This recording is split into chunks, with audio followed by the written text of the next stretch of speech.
Babylon the Great by Christina Rossetti, 1830 to 1894. Foul is she, and ill-favoured, set askew.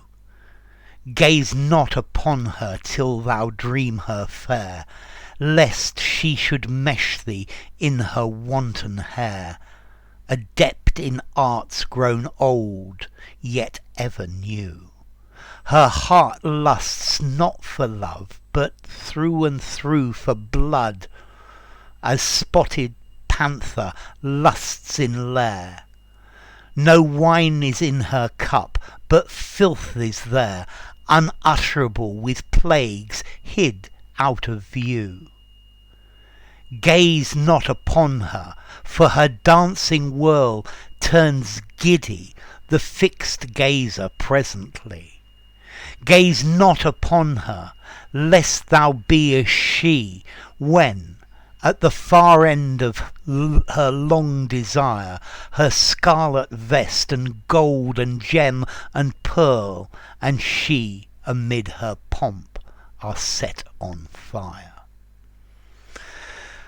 Okay, so this is by Christina Rossetti.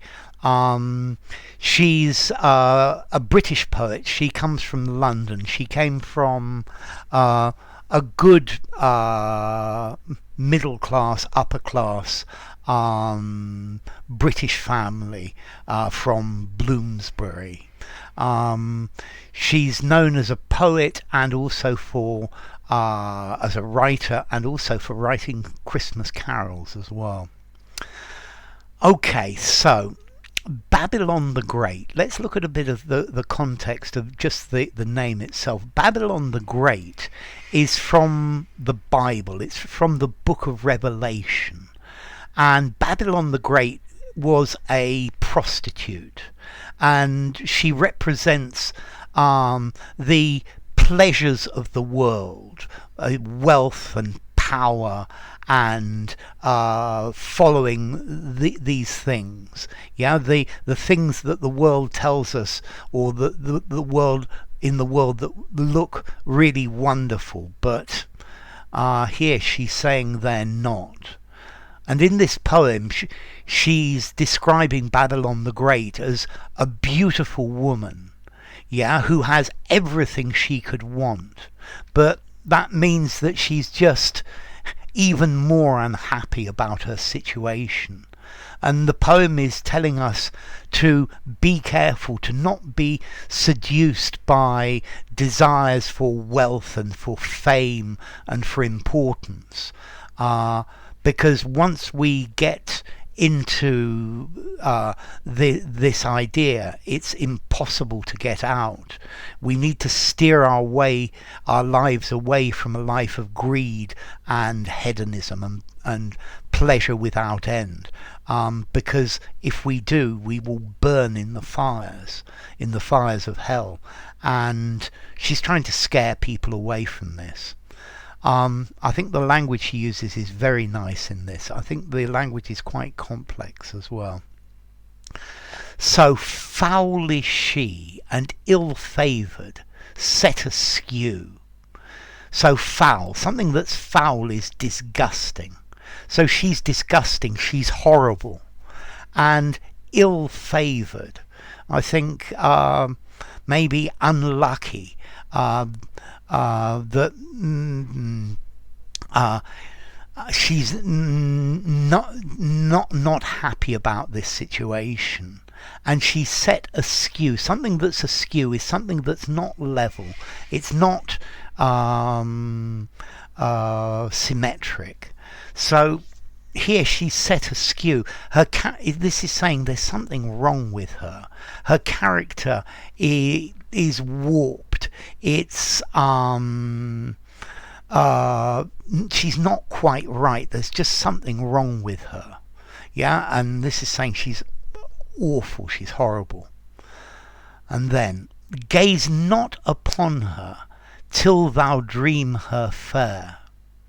So don't gaze, don't look at her, don't even dare look at her because you start looking at her and you will start dreaming or imagining that she's fair, she's beautiful, she's wonderful. Yeah. So don't look upon wealth and power with envy, because you're going to start thinking about these things as the objective of your life. Yeah. Don't look at this beautiful woman until you think that she's fantastic, lest, for fear that, in case she should mesh thee in her wanton hair. So in case she should mesh, she should trap you. So in case she traps you in her wanton hair. So wanton means either promiscuous sexual desire, but it also has an idea of to be capricious, to be malicious, to be unjust. Yeah. So don't look at her, because it's possible that she can trap you in her world. And then it goes on to describe her. Adept in arts grown old, yet ever new. So these are the oldest problems in the world. Yeah, she's really good at her magic. Yeah, and this is as old as the existence of man. But however, these are still valid problems today. This is still a valid thing today. So she's very good at enticing men. This is something that is perennial. It doesn't go away. Her heart lusts not for love. So to lust is to desire strongly. Yeah, lust talks about sexual desire. But her heart lusts. She's not looking for love, but through and through for blood. So through and through completely. But the only thing she's looking for is blood. She doesn't want love, she wants blood. She wants to create suffering. She wants to hurt people.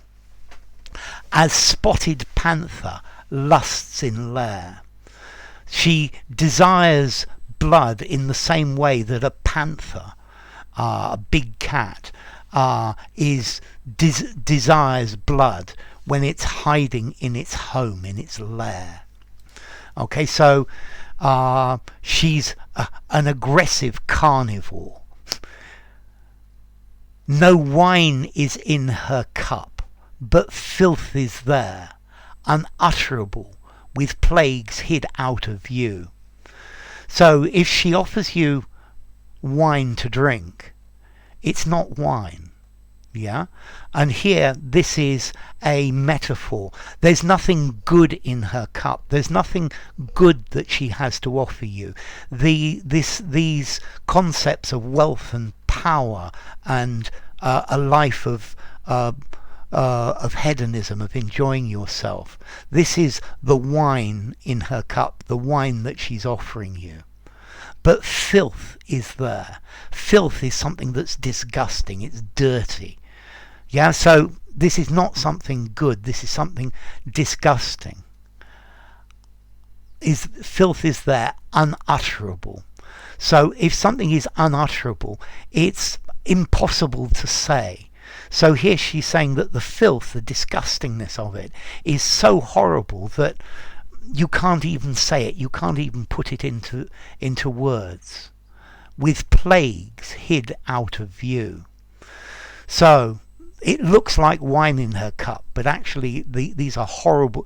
There are horrible things in her cup, and this wine has plagues for you, problems and unhappinesses that you will not see. They're hidden from your view.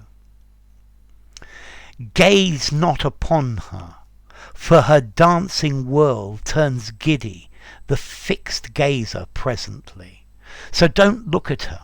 Don't watch her, because her dancing whirl, her dancing round and round. And here we have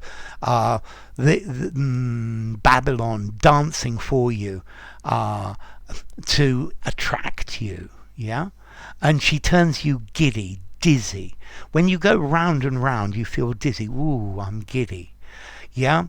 And here this is the idea of you can't think straight. So if you look at her, her dancing will make you giddy, will make you dizzy, will stop you from thinking right. Yeah?